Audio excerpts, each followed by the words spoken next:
We are live. Welcome to Hack Shack Studios. I'm Art Thibert. I'll be your host, and we're going to talk for the next hour or so with the great Keung Lee. How are you, Keung Lee? Hey, how's it going, everyone? You doing good? Doing good, doing good. It's pretty chilly now over here in SoCal. Yeah, it's getting cold. It's supposed to rain tonight. And also, I've mentioned this a couple times on live streams. The upstairs heat, the heater, the furnace, it decided to die. Oh. Yeah. So right now I have like a little it's more of like a small heating blanket on me, Yeah. just to keep me warm and keep me at the desk here. So yeah, it's so weird how fragile the world is. You take it for granted. You have heat in your car, you have heat at home, you have all these modern conveniences, and then as soon as they're gone, you start thinking like a caveman. Like I'm like, well, could I just make a fire right here in the center of the room to keep us all warm? Yeah. There are a lot of things that we take for granted, for sure. Yeah. So I got the lowdown. We were originally going to talk about Keung went to LA and was going to meet with some manufacturers about paper and comic book printing. And I was going to take the trip with him. And I guess not only did I fall through and flake out, but I guess the printer guy did as well. Is that true? Yeah. Last hour something popped up, and he had to. He actually wasn't going to be able to. He had to leave the plant to go attend to some business. So we're gonna reschedule. So they actually do all the print work there at the site and all that? Yeah, it's a printing plant, so they take care of everything over there. In fact, I had actually, my dad actually wanted to tag along, but once again, things popped up. But my dad used to do. He was a graphic designer for the longest time, but he also worked in the same facility, or rather, the graphic design studio was located inside of the printing plant. So that's why when I was younger, I used to go to work with my dad, and he would show me like the printing press, the offset printer itself, and it's pretty intimidating, especially when you're smaller. I mean, you look at the offset printer, you look at the rollers, and it looks like at the end of Who Framed Roger Rabbit, when Judge Doom goes through or gets run over by the Oh, that's right. The steam roller. Yeah, that's what it reminded me of. That's funny. Yeah. This is a friend of the family that runs the printing? No. It's just my dad offered to come because he has knowledge of the printing process. Oh, okay. Because I remember talking to you earlier, and was this a connection through Peter Samedi? This was actually a printer that I had found, and since Peter was in the market looking for a printer, we've been passing notes, kind of comparing printers, and we've learned a lot actually by comparing notes. It's actually pretty funny, because you would think that newsprint would be one of the cheaper alternatives to printing, but for some printers they actually charge more for newsprint than they would a premium paper stock or a thicker stock. Why is that? Well, it's mostly because of what they have in stock. Like most printers, basically, if you want to do newsprint, you're going to have to look for a printer that normally prints with newsprint. Otherwise, if you go to a different printer that doesn't deal with newsprint at all, they're going to have to go out there, search for a roll of newsprint at whatever stock that you request, and they're going to have to stock it, and that whole process. So looking for a printer that actually still prints with newsprint. So a lot of them do brochures, local newspapers, things like that. So if you're thinking about doing a comic book and you're looking for a printer, most commercial printers can accommodate comic book printing. It's just a matter of choosing the correct paper stock and specifying the dimensions. Yes. We did have for the ash can, because we shopped around for the black and white ash can a couple places, and actually locally we got a better price than even China or Canada. So I was really surprised, because I thought And I also thought a local printer couldn't really do the numbers that we needed because I thought they would be a little too high. But they actually accommodated the book. It looks great. And they did it cheaper or less expensive. And it looks amazing. I mean, it looks really, really good. And we could just, drive up the street and then pick it up. So we didn't have to pay for the shipping and things like that. So if I can go with a local printer, I'll do that every time. So I'm hoping this works out. And since you didn't get to hook up with them, what was it, a week ago or whenever, I'd still like to go with you. I'd like to, pick their brain and talk to them about, how this stuff's done and how expensive it would be. Yeah, cool. Well, for this, and this is you mentioned Pete. I actually recommended this printer to him because for me it was one of the cheapest printers that I could find on the West Coast. And when I got quoted, it essentially came up to I'd say about 50 cents an issue for a newsprint comic.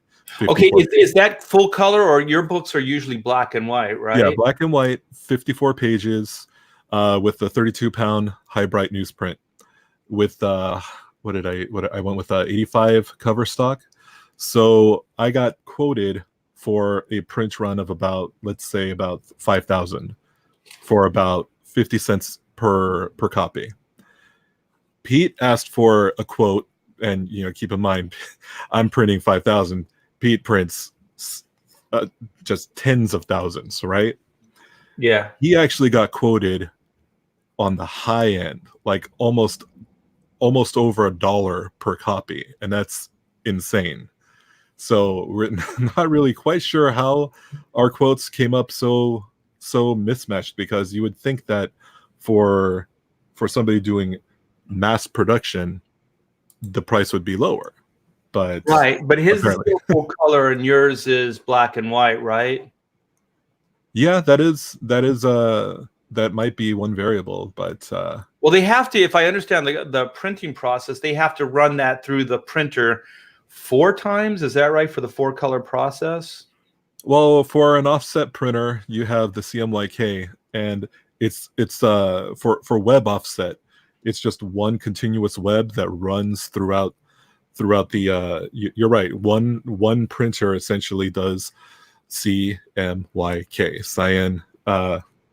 cyan, yellow, magenta, black. So it runs through all of those, then gets sent through the dryer, and then it gets fed into the what's it called? It's been a while. If you go to printninja.com, they have a fabulous tutorial, like excellent. They go through the entire pre-press, they go through the press and post-press and everything that your book is going to go through, or actually before it becomes a book. Yeah, I kind of made the mistake with the black and white campaign. Is I was trying to be more like linear in the approach, like work on this, get it done, then work on this next thing, get it done.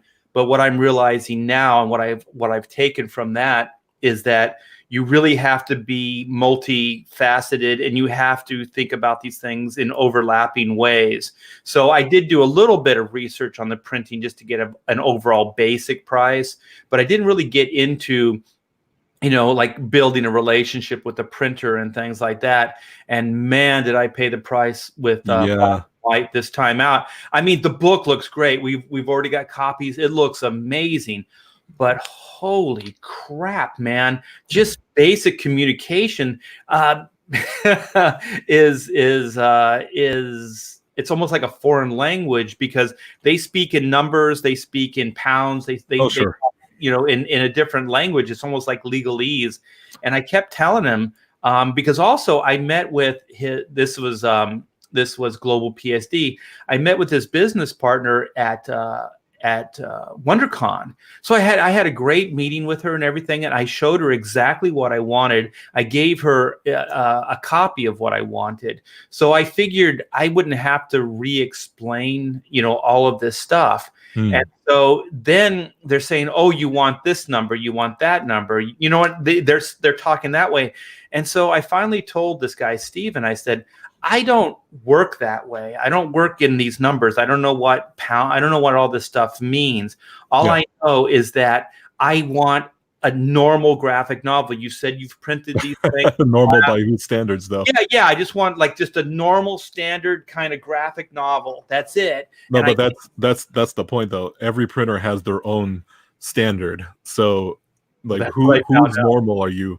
That's when the best thing that you can do is, and all printers offer this, at least the ones that are worth their salt. They offer print samples. They have paper packs, paper samples that Print Ninja is one of the best ones. They actually took all of their samples and created a very clever book out of them. And every single page in the book is a different stock and coating of the paper stocks that they offer. So you can actually flip through the book and feel just what kind of weight you want. But yeah, all printers, you can either talk in grams or pounds or point. It's you have to learn the lingo to a certain extent to specify what kind of I know it want. now, but it was so funny because I got a stack over here of different paper samples, thicknesses. All this stuff. But the weirdest thing, I was going to see if I could find it. But we kind of agreed on a certain paper stock and all this other stuff. So then they sent me a mock-up, and this thing is like 3 times as thick as a normal like graphic novel the size of Black and White. And so I call him. I said, "Why is this so thick?" And so then I started flipping through the book, and I'm like, "This paper is like cardboard stock." Like, yeah, that's what we agreed on. I said, "No, I wanted a normal text." I didn't want, like, you can't even really. It's so, like there is an art form to making these books, because the paper weight of a normal like comic book is actually perfect, because if it's too thin, it will kind of just fall apart, it'll rip and stuff like that. Sure. But if it's also too thick, because your instinct is like, oh, thicker is better, right? Because it's more quality. But actually, it's not as forgiving as you think, because it will crease. Like the paper that's the normal kind of standard, or what I thought was like Marvel DC standard, that paper will bend. It will give a little bit, and it won't put those like permanent folds and creases in it. So if you even go like a step or two above that, as far as paper stock, it starts kind of creasing, and it leaves permanent like folds and things in the paper. And I told him, I was like, why would you even do this? I said, I just wanted a standard graphic novel. He said, oh, well, I thought you wanted to upgrade it. And I go, I want it to be amazing looking, but this is it's like 3 times as thick as the normal book should have been. And also the paper, it doesn't open properly because it's cardboard, so it didn't lay flat. And like I said, when you turn the pages, it'll crease it. And I said, this is not even doable. It's not even partial. Like, any person with common sense would realize that this is not, like a proper way to do this stuff. And so, these are the things you go back and forth, and we're dealing with, they're an American company, a U.S. company, but they're printing, they own, the company, but the printing is in China. So, every decision you make has to go through, you go through this guy, but then they have to, go through China, and they're like, almost like a day difference in time. And so all of these things really take time and a lot of effort. And I had absolutely no idea that was that much effort just to print the comic book. I just figured, hey, it's a comic book, you've done this before, just do it again. Yeah, that's it's like you said earlier, that's actually one of the things that I'm going through right now, again, because I'm wrapping up production on the Umbrella project, and I'm handling the preprint for that. And I'm talking with Tug and letting him know, and these are things that I should have brought up sooner, but luckily we have just about everything that we need to take care of preprinting, send it over to the printer. But just thinking about, like, is this going to be a floppy, or is it going to be a graphic novel? That it may seem like, okay, that just might be a matter of, okay, what kind of binding do we want? But it actually goes further than that. Beyond that, that's going to determine whether you get an ISBN or a UPC, because, for instance, floppies are not eligible for an ISBN. Graphic novels are, but not floppies. Floppies require a UPC. So there's a decision that is dependent upon that decision that we made. What type of binding do we want for the book? Right. And a lot of little things like this pop up that you need to, this. If you can see it coming ahead of time, you're going to be better off. Yeah, we're dealing with Print Ninja right now. We have a contact, and we already have a pretty good relationship established. So, and we already have some pricing and some basic understanding of paper, how it's going to be produced. The problem with Chrono Mechanics right now is we have stretch goals to upgrade the book. So I'm hoping that we can get to those decisions, like get to those stretch goals before I have to make, a decision on the print run, because you know what I mean? Like either I'll have to pull down the stretch goals or I'll have to, go with the upgraded version. You know what I mean? Because it'll be weird because I don't know which version I should print. Right. The staple, the kind of saddle stitch version, or the square bound, graphic novel. So at this point, I'm kind of getting prices on both to hedge my bet. You know what I mean? And kind of establish, potentially where this project will go for the Print Ninja guys. Yep. So yeah, it's tricky, man. Yeah, it happens with a lot of options. It's one of the great things about self-publishing, but at the same time, it's like there are a lot of things you have to take into consideration. Yeah, and all of these things, none of them is a problem for me personally. It only becomes a problem when you realize I was just, firing emails back and forth for the last 30, 40 minutes. You know what I mean? And you start looking at your clock and going, I'm not drawing. I'm not. I spend every morning. I spend at least 2 hours doing nothing but responding to emails and making phone calls. And it's until I can hire employees to take care of that for me. That's something that if you're going into crowdfunding, you got to do what you got to do. Well, the good thing is we live so close together. If we were to hire somebody, we could have them do both of our campaigns. Oh. And we'll split the cost. Yeah, but those things still have to be filtered through you. Even if you have an assistant. So yeah, it gets a little crazy. But if you guys haven't heard, Keung Lee has a book called Battle Maiden Knuckle Bomb, and you've already fulfilled the whole campaign, right? Yeah, the first one's completely fulfilled. Do you want to talk about the follow-up or the project that you're going to be doing soon? Sure. Well, I've been teasing it for a few weeks now, but tomorrow the second printing of Battle Maiden Knuckle Bomb issue #1 is going to be coming out.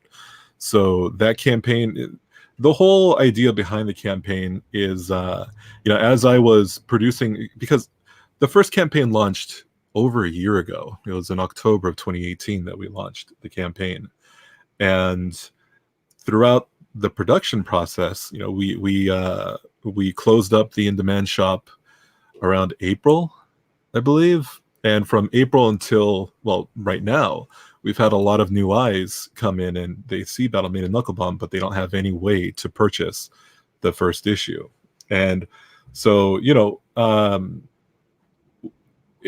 a lot of people who are working on their second book, they're thinking about, or they've already launched their campaigns and have the second printing of the first issue available in their campaigns.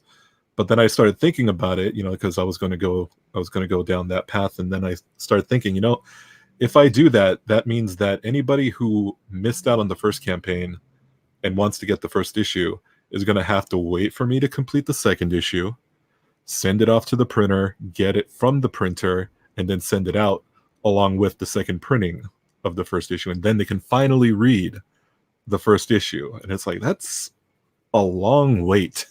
Right. So and as a creator, you don't want to have that kind of time pass without a new project or a new, Sure. way to generate some revenue. Yeah. in general, though, for the most part, I think it's expected. I mean, most of us are doing this. You know, basically, I don't think anybody expects more than a couple of books from us a year, but we're trying. Right. But yeah, so I figured, I actually have the funds left over from the first campaign to get a smaller print run for a second for the second print run. But I figured let's try launching a campaign and see what the response is for the second edition printing. And this is also a way for me to showcase the difference between the Premier Edition and the Standard Edition. Yeah, I think that's important. And are we assuming that there's going to be a price difference as well?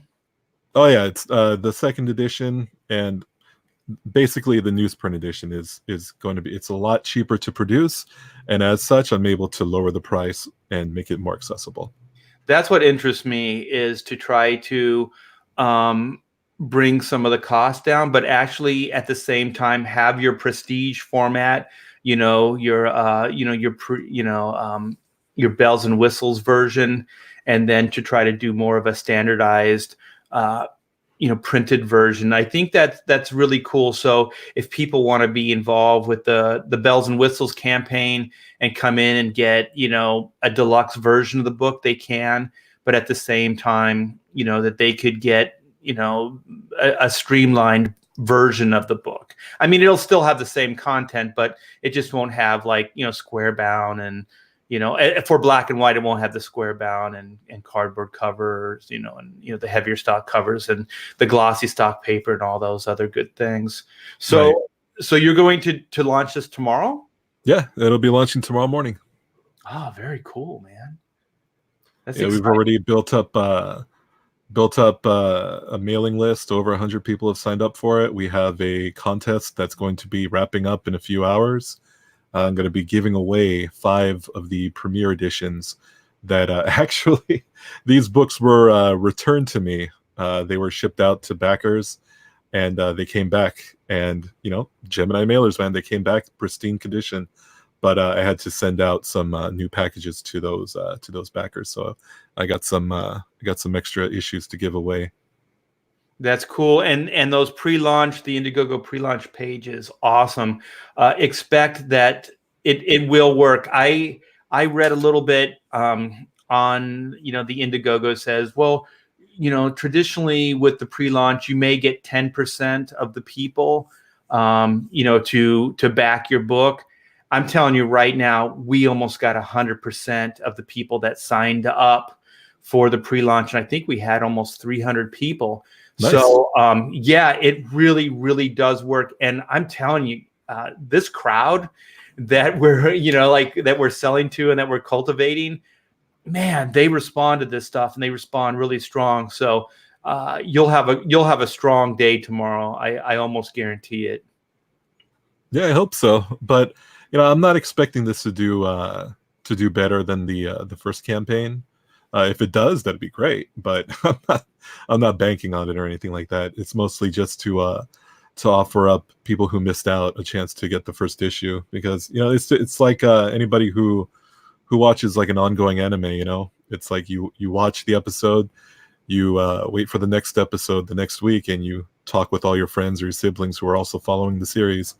You want to have everybody on the same page and build up that hype for the next issue. Right. And I was mainly talking about like the pre-launch page customers. That's what I was talking about. Not so much the whole campaign, because there's no way you could predict the whole campaign based on, your pre-launch. But yeah, I'm pretty sure if it works the way that I believe it did for Star Blazers, is that it? Kyle's book. And then Chrono did really well the first day as what, because of the early signups. And yeah, it really does help. It's a pretty cool, man. This Indiegogo platform is pretty amazing. I'm still at awe of how many options and how many different things that you can do and features that it has that aren't just like throwaways. Like these are actually, they are helpful for people like us to, to get the word out and to help promote these books. Kickstarter doesn't have that many, options and opportunities. I think Captain Hiltz is saying very cool about the standard edition of Battle Maiden. So that's cool. You might have one customer right here. Very cool. Alterna was really one of the what was an eye-opener for sure, because for the most part, newsprint comics just kind of faded into obscurity. I didn't even know that it was possible to get newsprint comics anymore until I found Alterna. And I grew up with comics, in the 80s and 90s, and all of my books were printed on newsprint. It's like it has that nostalgic feel to it. I mean, I love the smell of newsprint. I love the texture, the feel of newsprint. I love the the slightly off-white color of it. So I could buy Alterna books. I could buy multiple copies of one issue. It's not going to break the bank, and I could have my reading copy. And you see Peter do it. He rolls up the comic and it's fine. Newsprint comics. It's like when it's great to have the premium item for sure. In fact, a lot of people who backed Battle Maiden and Knucklebomb bought two copies, one reading copy and then one that they just set aside and never touch. But just having the issue that you can that you're not afraid to manhandle, that you can toss into your backpack and carry it around. I kind of miss those. Well, my wife refers to like her favorite books, and like she sees some of my comics and my favorite reading material, and then she just says, like, you loved it to death. You know what I mean? Like, that's, if you see a well-worn comic book that's obviously not abused, but just it's worn, then you know that is a loved comic. What I mean? Exactly. Nothing makes me sad or more sad than just somebody who puts the book in a piece of plastic with the backing board and then never really looks at it or reads it. Mm-hmm. I remember in the day, one of the sad parts is my wife and I were at Golden Apple. We were doing a signing for Black and White 1. And there was a guy, and he came, and he had like 3 copies of Black and White 1. And we said, "Oh, you got some reading copies?" He goes, "Reading copies?" He said, "These are all investments." And I go, "Well, you're going to read one of them, right?" He goes, "No." He goes, "I'm not. It's fine." And so I was like, that's kind of sad, man, because it's like, it's kind of flattering that somebody wants to keep it in pristine shape. But at the same time, they're not going to enjoy the story that you told. You know what I mean? Yeah. So it's just kind of weird. And I think that possibly like you and Peter are going to give people, the cake and eat it too. So they'll get to have, the bells and whistles version. And then they'll get to have the book that they can love to death without feeling guilty or bad about, you know what I mean? Like possibly, wearing it out. Yeah. Well, that's very similar to the, the way that the manga method for the most part. I mean, you take Shonen Jump, for example. They produce manga on a weekly basis. They ship it out in an anthology format. It's like this big, thick phone book that they send out there every week. And that's essentially disposable. You purchase it for the equivalent of $2 to $3 over here. It's very cheap. You can find it at any corner convenience store. It's accessible. And kids, they stop by the convenience store, pick up the manga, put it in their backpack, go to school, read it on their breaks, and they dispose of it once they're done with reading all of their comics. And then if they really are attached to any of the manga that they read, they go out and they buy the trade. Right. And do you remember the day when you'd actually share books with your friends where you weren't so like worried about it getting messed up? You just go, hey, you turn your friends onto a book. And so we actually have the potential to grow an audience that way too, that maybe people would be more willing to share these books. Right. My very first X-Men comic was one that my friend gave me. Yeah. And most of my comics early on were hand-me-downs as well. Yeah. So Mikey Wood says, might do just as well, maybe even better. this time because of that reason. A lot of CGers are saying they missed out on the OG run on Battle Maiden Knuckle Bomb. So Mikey agrees. I think that this is going to be a worthwhile experiment, and I'm going to be looking at your campaign very, very, very closely, because early next year I want to do something similar. And so that was kind of where we're already friends, but this was also just kind of it's more subject matter to bond over, I guess. And so yeah, I can't wait to pick your brain. And if you still want somebody to drive down to LA, I'll hang out with you and we can get. But you're already going to go with this printer, right? Or no? Well, so far they've provided me the best quote. The samples that I've received from them are looking really good. So they're definitely at the top of the list right now. But I still have some notes to exchange with Pete. Shopping around, you never want to just settle. I mean, if there are so many printers out there. Oh, I know. So yeah, it's just a matter of calling them up. And really, that's if you're looking for a printer. I mean, just trading cards, comic books. Your best bet is to actually call them up and talk with them, opposed to filling out their form, because most of them have a quote sheet that you fill out and submit on their websites, but you'll get much faster, a faster and direct response if you just call them up and see what they have to offer. Yeah, and don't just think that you're going to get better pricing in China or Canada or other places. Check out some of your local printers as well. I was really, really surprised how well the quality was and the pricing, and that it was local. So we could just go and pick them up. And if there was a problem, we could just drive down there and we could troubleshoot it right there. Which is definitely an advantage. And that's why also I want to possibly talk to your guy in LA, because it would be so much nicer to be able to talk to somebody. If there's a problem, go there, or hang out face to face and work out the problems, because I don't think I would have had the same issues as I'm having right now if I could deal one-on-one with Steven at Global PSD. I think that we could have resolved this stuff in a lot in a quicker way and in a more effective way.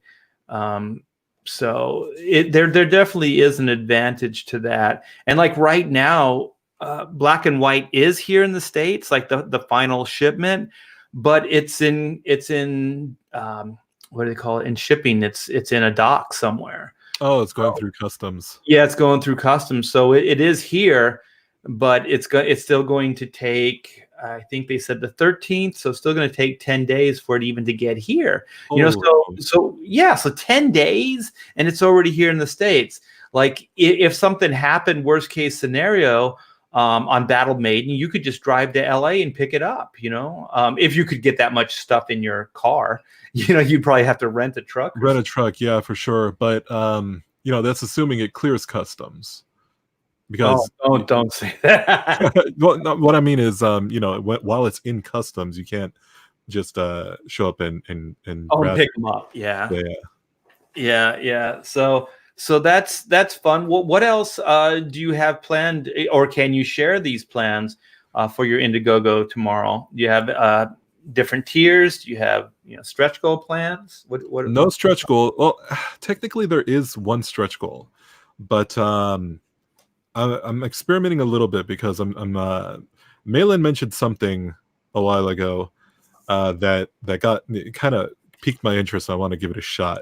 So one of the unique things that John did with Graveyard Shift was you never actually saw the cover for the book. Now I revealed the cover today, but John was talking about the reason why he did that, and it was the element of surprise, right? People look at it and it's like they're surprised, they're excited for it.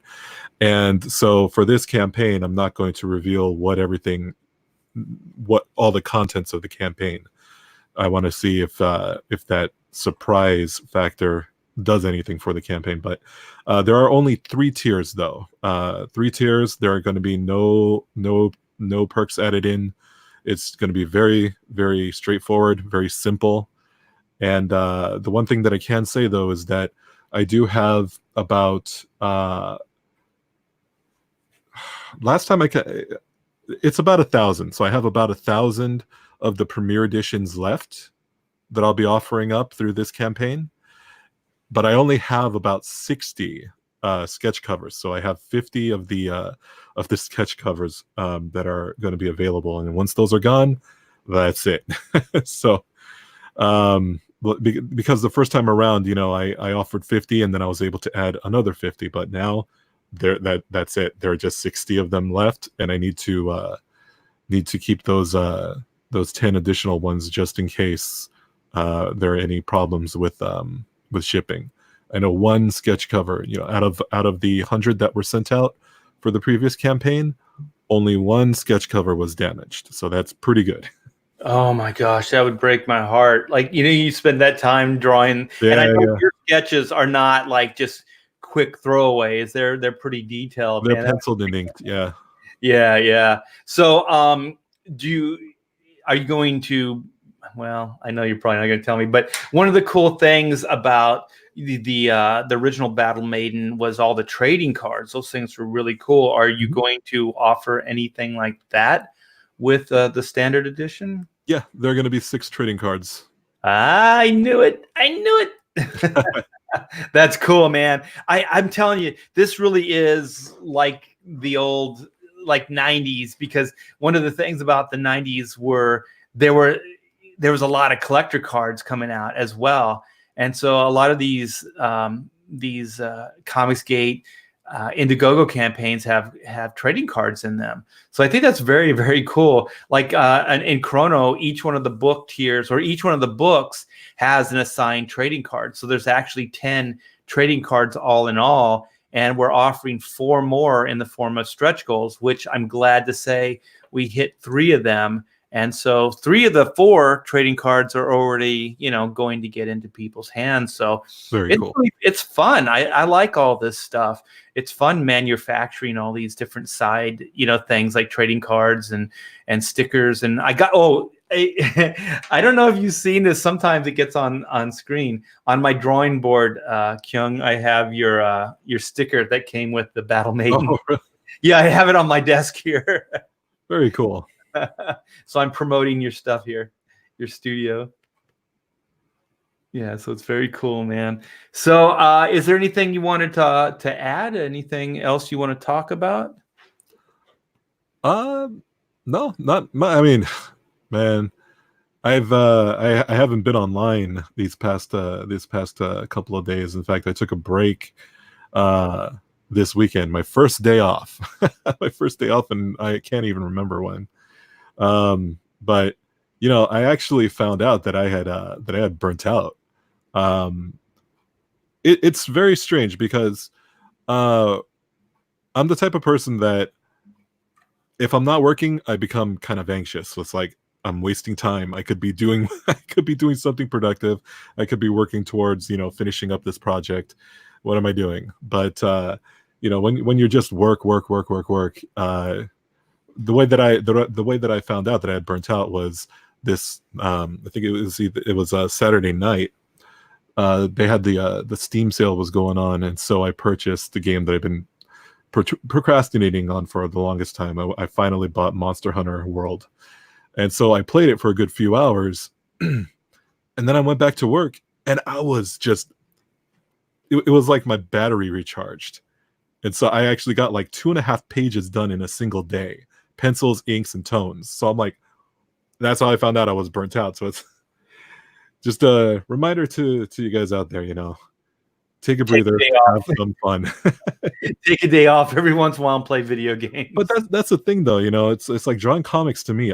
It's enjoyable. I love it. It's fun, but you can suffer from burnout. So yeah, I got to recharge the batteries. Yeah, that is the problem. I find myself doing that, and I don't know if it's burnout or just you kind of, for me, you become almost like a zombie. So Hmm. it was probably about that same time where I sat at the board and I was just vegging out, because usually as soon as I sit up, the energy's there and I just jump right into it. But this time I was like, oh, what do I want to draw? What am I doing? Like all this stuff. And then at one point you just find yourself like not even really thinking. You're just kind of a vegetable. And so that's when I was thinking the same thing. Like I need to maybe go somewhere else, get some other kind of input and kind of recharge and then bring it back to the work.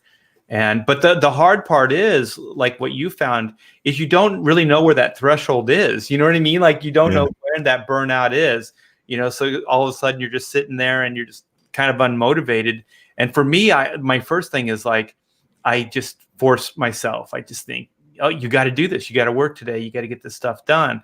And then you realize, that sometimes it's not that simple. Sometimes it is, you got to look back and go, I've been working for months straight without any time off. Maybe it's time to take some time off. Yeah. Yeah. Well, I'm glad you're recharged, man. You're back in action. You got a new campaign coming up. Yeah, I spent the rest of this morning just making sure that everything is in place, got the video done and everything for the campaign, so it's ready to go tomorrow morning. Yeah. So how long is it going to be up? Is it going to be 30 days or? It's going to be a 30-day with in demand if we meet our goal. So the idea is we'll run in demand until we get around to launching the second issue next year. Oh, cool. So then I imagine it'll go right into fulfillment at that point. Yep. Oh, very cool. Yeah. So when do you have a due date for your follow-up, volume 2? Issue 2 is going to be launching around April of next year. So I'd like to get this one fulfilled before then. Right. So have you been drawing on issue 2? No, I have like I said, I'm wrapping up the Umbrella project, and then I have a secret project that I'm working on throughout the rest of December, and then in January I have Cyberfrog to work on. Cyberfrog, Mm-hmm. like a full issue of Cyberfrog? 10-page. Oh, that's cool. Is it going to be like an anthology, or is it just like he's going to split it up with a bunch of different teams? Yeah, I don't know anything about this. Oh yeah, there are 2 other artists who are involved in this project. It's going to be kind of a giveaway issue that Ethan's giving out as a form of gratitude, And yeah, it's going to be a lot of fun. I can't wait to start work on that. Is your work gonna be color, or is it still gonna be black and white? It's probably going to be colored. No green Cyberfrog? that'll be sacrilegious. You gotta have some green, man. Just color Cyberfrog, that's it. Keep everything else black and white. Well, very cool, my friend. Well, yeah, I know you have a lot to do, and I'm really thankful that you decided to, that you had the time to come in and talk about your book a little bit. So I do want to shill my book a little. Is that okay? Yeah, go for it. Absolutely. Yeah. So we have Chrono. I think we have about 13 days left. So if you haven't heard, it's my newest campaign.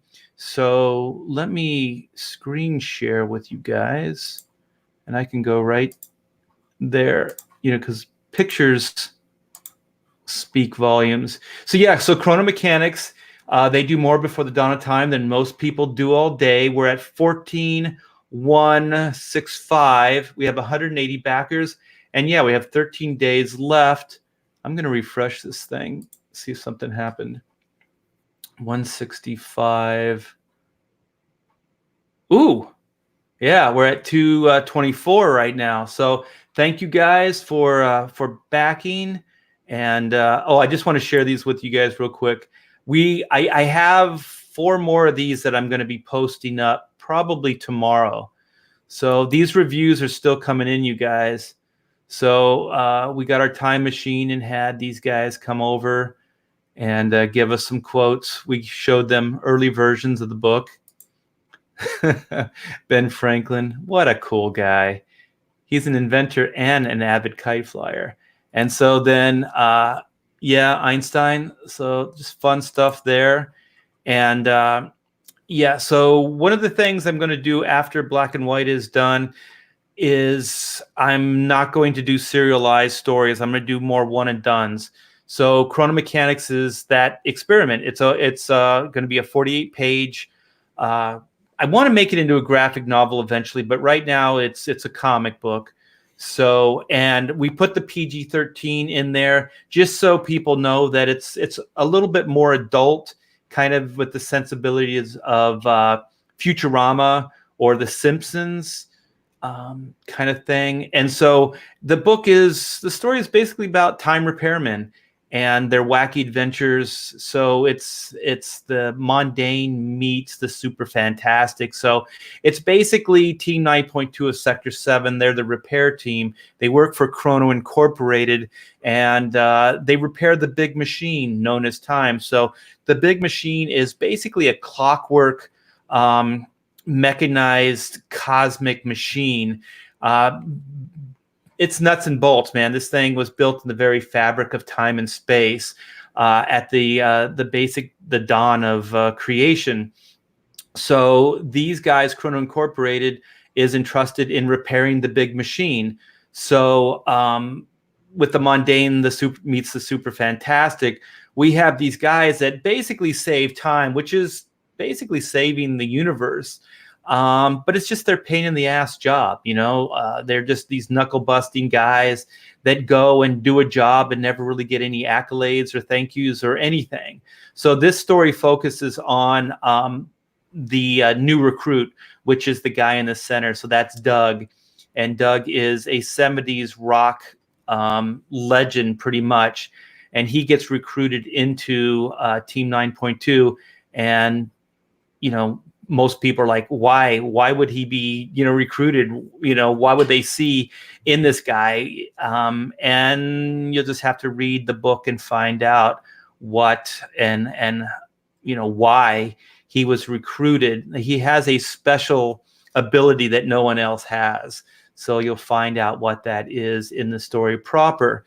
So yeah, we have all kinds of tiers. Like I said earlier, we have a trading card that is featured with each one of the books. So we have in the basic tier of the novel itself, the book itself, I should say, we have a trading card, and that will be the team trading card. And then we have, as the featured, we have the basic book, and we have the sketchbook. And so the book will come with the team card, and the sketchbook will come with the Elucidator trading card. And so then we have the variant cover collection, and each one of those covers will have a corresponding character card with that. And so then this is some of the story pages. And Narwhal's on coloring. I'm writing with my wife, Pamela, and we have Narwhal on colors, and I'm penciling, inking, and I have a friend, Render Contender, who is helping out on some of the pages. So I'm giving him layouts and he's giving me breakdowns, and then I'm doing finishes over that, which I did. I worked on a page earlier today. Nice. Yeah. Yeah. So if you want, go back into the history of that and check it out. So yeah, so this is it. And I just want to get to the stretch goals real quick to let you know what within the last 3-4 days, we actually unlocked 3 stretch goals. So we got the 12K stretch goal, which is the variant cover trading card of Oot. And then at 13, we have the trading card for Doug. And at 14, we have Zin. So we are, let me go back to the total. We're like under 800. Wait, yeah, under 800 away. Let me look at the total away from the next stretch goal. So yeah, so what would that be? 775, something like that. So thank you guys so much for backing. Thank you for supporting this project. Like I always say, if you don't have cash, that's okay, man. Go and shout this out on your social media. Every little bit helps. These are basically kind of ground up kind of campaigns. So just like with Battle Maiden Knuckle Bomb, we rely on you guys. We would not be here without you. So yeah. So we got that. Let me go back to the comments. So yeah. So do you have anything? Any parting shots? Any pearls of wisdom? No, it's like Art said, man. We rely on you guys. You guys make all of this possible. So thank you so very much for your support. I'll never forget, the last time I launched a campaign last year was my first time ever launching a campaign. It's my first ever comic book. And I know, and that pisses me off to no end. I sat down and read that book. That's one good thing about getting these books is it forces you to take some time off. And I read your book cover to cover, and I was like, holy crap, man. Because I think right there in the opening paragraph, you say, this is your first book ever. I'm like, what? It's so good. Thanks, I appreciate that. Yeah. But yeah, like my outreach, like I had my greatest weakness when I first launched was my platform. I didn't build a platform. I only had about 100 Twitter followers or something like that. So really, my backers, my early backers who believed in the campaign, spread the word, and I couldn't be more thankful to them for helping me out with that.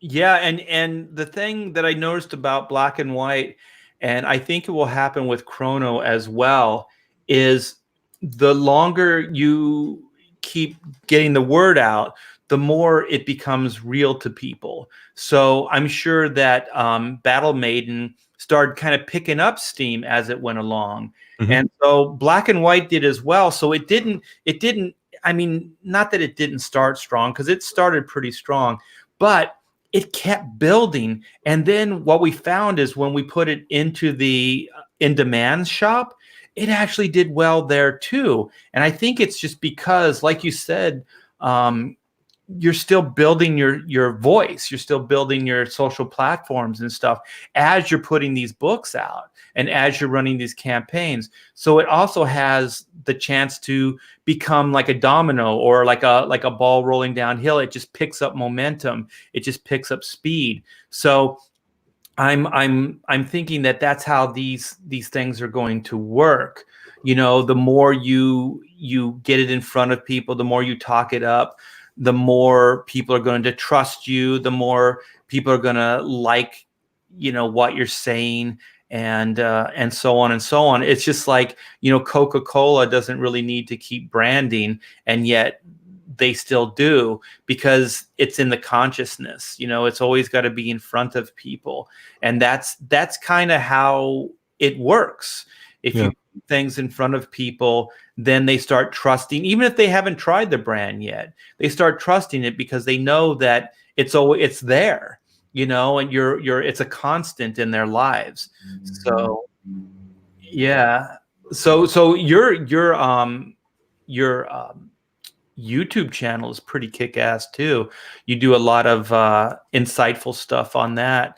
So is it your name? Is your YouTube channel your name, or what is? Oh yeah, it's just youtube.com/Keung Lee, but you can find all of my links over at keunglee.com. Okay. Yeah, you have a website as well. So yeah, go check out Keung's videos. And if you could, like and subscribe this video. Give me a thumbs up. It helps the algorithms. And if you know people that like this content, then turn them on to Keung's YouTube and mine as well. And you can find us both on Twitter. It's your name on Twitter as well, right? On Twitter, it's actually Runefaust. Oh, that's right. That's right. Yeah. I'm looking at your little. Oh, that's because I'm in your private message. Yeah. Yeah, I forgot about that. So very good, my friend. So best of luck tomorrow. And if there's anything I can do, let me know, Keung Lee, and I will do that for you to help get the word out. It's a great product, you guys. The book is amazing, and it ends on a cliffhanger, so don't be surprised, man. Yeah, it's definitely not a one and done. Yeah. But I'm really looking forward to those one and dones because you get the unity of effect, like Prof is always talking about. You can tell one nice, comprehensive story, satisfying ending. It's good. It's really good stuff. Yeah, I think that's where I'm going to put my effort. And then I can still tell, chrono mechanic story or black and white stories or whatever it is, but it won't be necessarily connected. We could reference those other issues, but it's just not reliant, in the form of like a traditional, like cliffhanger monthly kind of comic book structure. I just don't think that most of us can. We don't have the infrastructure of Marvel and DC, so I think it becomes very, very hard to put out anything on a schedule like that. A monthly schedule or even bi-monthly. Well, it's something that I'm going to try to do. What? The goal for next year is to get out 2 books. The goal for the year after that, 3 books. But there are some artists out there who are trying to pull it off. I mean, Kelsey's a beast, and I think he's got it in him to do it. Yeah, I think if you have the discipline, the catch-22 always is the social media aspect, because YouTube and things like that, they take a lot of time out of your schedule as well. That's So, true. But yeah, Kelsey has demonstrated time and time again he can just disappear. yeah. So I think if I could do that, like I used to, and just as I refer to it, as just putting your head down, just focusing on your artboard, I think I could do a lot more, because you just have that train of thought. Your head's always there. But this requires so much more, and Yeah. it's a different discipline. But I agree with you, to aspire to more, and the way it usually works for me is the more I do, like the repetition of it, then I can become more proficient at it and faster. So I'm already starting, like Chrono Mechanics is going to come out a lot faster than Black and White. And then I'm hoping the next project, and so on and so on. And also just kind of like where you're gearing up for not just your next project, but the one after that, and so on. So that's how I'm starting to think as well. So then, like how we started earlier on in the chat or in the stream, where you have to think, instead of linear, you have to think how things are overlapping, and where things are going to be, not just tomorrow, but the next week and the next month and, the next year. And that takes a lot more foresight than, you know what I mean, than I was disciplined to be able to do. And so it's fun, it's exhilarating, but it's definitely a new discipline as well. So I think until I get to some kind of proficiency where I can put out books on a regular, like weekly or bi-monthly kind of, not weekly, but monthly or bi-monthly schedule, I'm going to stick with one and dones, and then, work in advance, try to get as much done before I launch a campaign like I did with Chrono, and then, launch it, and then be working all through the campaign. And I know that most people, even Malin's, like, you go into campaign mode, so it's almost like the drawing ceases, it stops. Right. But I can't do that. I'm not going to do that. And there's 2 really good examples, and I'm not really sure how they do this, but like Mike Miller and Doug TenNapel, they're able to be fairly entertaining while they're drawing on their live streams, So that's one thing I'm going to try to do. I've also been talking to people where if I have possibly a co-host, that can read the chat and things, and be entertaining, because that's what I think Doug does quite a bit. He'll have other people on, and so then they can have conversation, and they can kind of be entertaining while Doug is drawing, and then people can watch that and then listen to, witty banter, on the side. So that's the aspiration. Where do you see your YouTube? Are you going to do edited videos? What's the future for your YouTube channel? For my YouTube channel, I really don't know.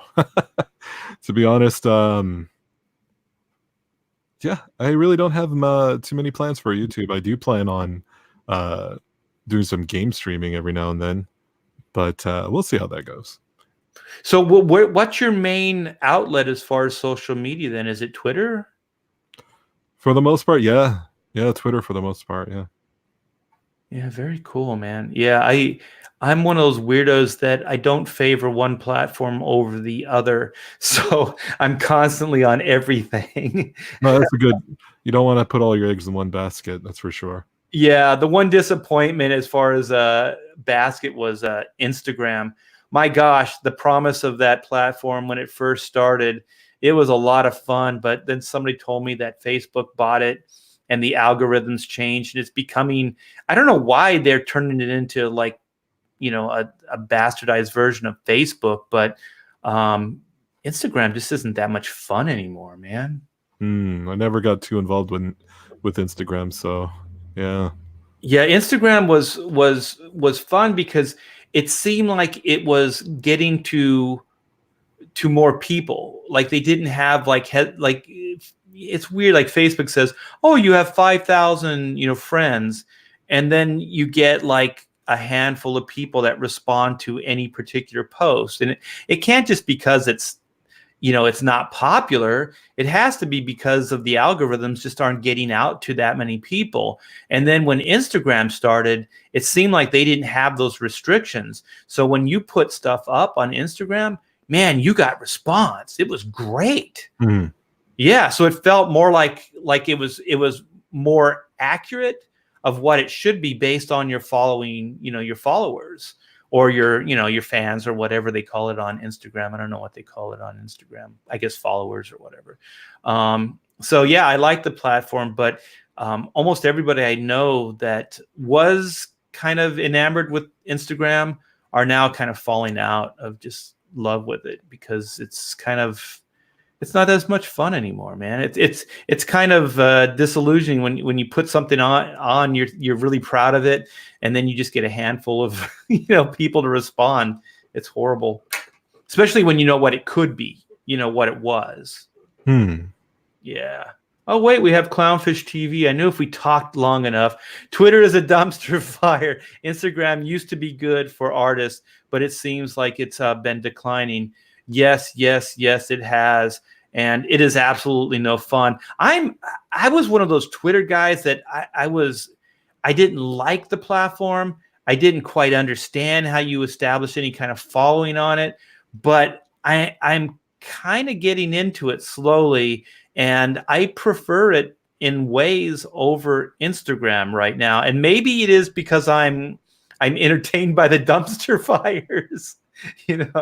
Maybe that's it. But if you guys haven't checked out Clownfish TV, go there. It's a great YouTube site, and right now they're talking about a lot of different Star Wars stuff that's going on, and they get all kinds of cool insight on the Disney parks as well. So it's a shit ton of fun, and those guys are a hoot, man. I love a Geeky Sparkles because she gets fired up, man. She gets fired up. Yeah. and it's funny because I guess she says she's redhead, so she fits that kind of stereotype of like a fiery redhead, kind of thing. So yeah, if you guys haven't checked it out, go there. And I think they're trying to get 100 subs before year's end. So I think they have like 80,000, something like that. So they're a real popular site, and they're turning into really good friends and allies. So go check out Clownfish TV. You are very much welcome, my friend. And thanks for having me on the show. It was a blast. We got to talk comics more. I can never get enough of comic book talk. So wait. We have the great Mike Miller back. Hey, Clownfish, love to connect. Networking. Hey, Mike, this is my stream, pal. What were you going to say, Keung? Oh, networking. Yeah, he's networking. Yeah, that's one way of referring to it. Mike, you hoe bag. Ooh. Oh, he loves it. He loves the abuse. Hey, if he can say I'm short and I'm old, then I can call him a hoe bag. I can call you both short. You can call most people short, my friend. Yeah, you're a big boy, as they say. All right, see, it's all good. LOL. Oh, yeah, we have what is his book? Do you remember his book? It's freaking beautiful. What the hell is his book? Whose book? Alejandro Maribel. Harbor. Yeah. Oh my gosh. It almost looks painted. Like, it's a beautiful book, yeah, for sure. Holy crap, man. I don't know if it's still in demand or if it's It isn't. It isn't. Oh my gosh. A lot of people that. Yeah, he's got to reissue that book because I missed out on that first run. So he's got to get in there and do a reissue. Yeah, Long Harbor, thank you. Yeah, very cool. Very, very cool. So you want to wrap this up? Yeah, sounds good. All right, brother. Thanks again for having me. And check out the great Keung Lee's book tomorrow. Is it going to be first thing tomorrow? Your book?